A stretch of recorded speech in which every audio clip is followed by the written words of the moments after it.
Welcome to speedearning.com।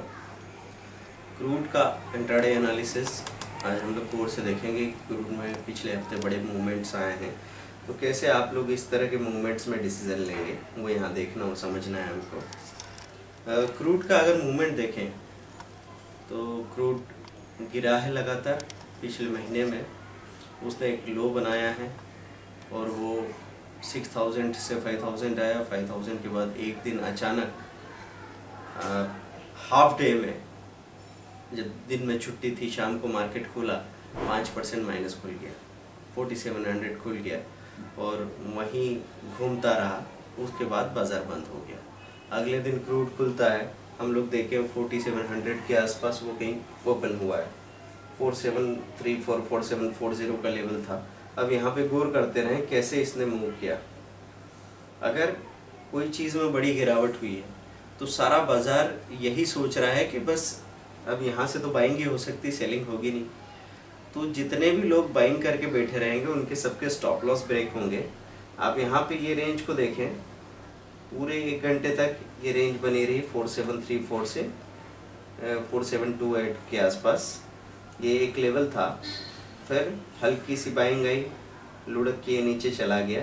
तो यहाँ पे हमारे साथ एक पॉसिबिलिटी थी, हाई और लो के नीचे अगर हमने स्टॉप लॉस बाइंग और सेलिंग लगाई होती तो यहाँ पे एक ट्रेड क्रिएट हो सकता था, जिसका स्टॉप लॉस कुछ इस तरीके से होता। आपका 4740 की सेलिंग होती और 4745 या 4748 का स्टॉप लॉस होता। यहाँ से धीरे धीरे गिरावट आई। इसने 4705 का लो बनाया। 4705 का लो बनाने के बाद में जब ये पलट के वापस इस लेवल से ऊपर जाता है तो हम एक इस तरह की स्ट्रेटेजी बना सकते हैं कि किसी भी रेजिस्टेंस या सपोर्ट लेवल के पास अगर आ रहा है कोई भी स्क्रिप्ट, तो सपोज रेजिस्टेंस के पास पहुंचा तो आप रेजिस्टेंस के पास जहां स्टॉप लॉस छोटा हो वहाँ सेलिंग कर दो और एक छोटा सा स्टॉप लॉस ले लो। सपोज जैसे ये यहाँ तक आया था, अब यहाँ पे बाइंग करेंगे तो इसका सपोर्ट लेवल तो दूर है। ये सपोर्ट लेवल आपको यहाँ दिख रहा है 4710 और ये लेवल दिख रहा है 4730 के आसपास। तो 20-25 पॉइंट का स्टॉप लॉस जनरली हम लोग नहीं लेते। तो क्या चीज़ ऐसी होगी जहाँ पे हम एक छोटा स्टॉप लॉस ले पाएंगे? तो आप यहाँ पे देखते हैं कि 4730 पे अगर आप सेल करते हैं तो 4 या 5 पॉइंट का स्टॉप लॉस लेके आप एक चांस लेते हैं। आपको नहीं पता कि ये चीज़ काम करेगी कि नहीं करेगी, लेकिन हमारा अपना कैलकुलेशन काम करता है कि हम 5 पॉइंट या 4 पॉइंट का स्टॉप लॉस 3 या 4 बार अप्लाई करेंगे, उसके बाद हम लोग रिएक्ट नहीं करेंगे।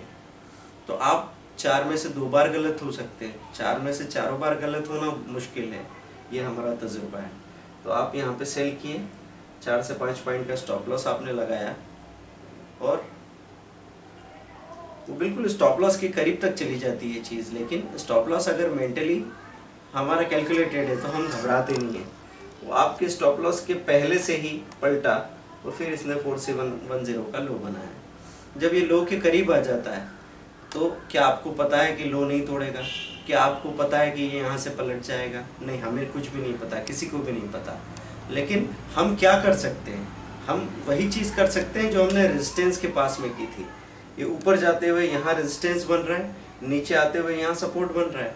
तो सपोर्ट पे क्या चांस लिया जा सकता है?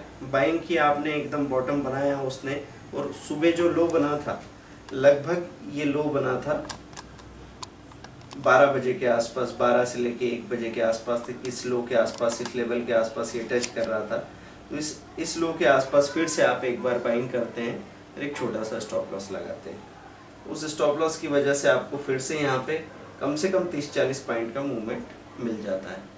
अब हमको ये चीज़ पे गौर करना है कि क्रूड जो गिर चुका है पहले काफ़ी 5-6%, तो लास्ट प्रीवियस डे में ही गिर चुका है और लगातार गिर के नीचे आ रहा है।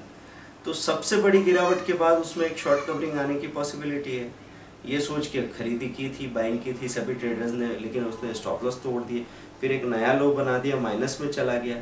तो अगर इसको और गिरना होता तो ये किसी को मौका नहीं देता और यहाँ से 100-150 पॉइंट 200 पॉइंट तक भी गिर सकता था, क्योंकि जब ऑल टाइम लो टूटते हैं तो बड़ी बड़ी गिरावटें आती हैं। अब अगर ये थोड़ा सा गिर के वापस पलट के आ रहा है, पलट के वापस एटीपी के ऊपर हो रहा है, एवरेज ट्रेडेड प्राइस के, अगर बार बार एवरेज ट्रेडेड प्राइस के ऊपर होता है, बायर सेलर की संख्या में कोई खास फर्क नहीं है, तो फिर आप उसकी बाइंग को बार बार ट्राई कर सकते हैं, क्योंकि ये एक ऐसा लेवल है जहाँ पे बाइंग करने से आपको ज़्यादा फायदे मिलेंगे। वैसे हम लोग हेजिंग सजेस्ट करते हैं कि हेजिंग 5-5 पॉइंट के स्टॉप लॉस के साथ आपने नवंबर की बाइंग दिसंबर की सेलिंग कर ली, या दिसंबर की सेलिंग नवंबर की बाइंग कर ली, जैसा भी आपको वो कॉन्ट्रैक्ट देखने को मिलता है। जो ज़्यादा वीकर कॉन्ट्रैक्ट है उसको सेल कीजिए। वीकर मीन्स परसेंटेज में कम बढ़ा हुआ है या सेलर ज़्यादा है तो वो वीक है, उसको सेल करो।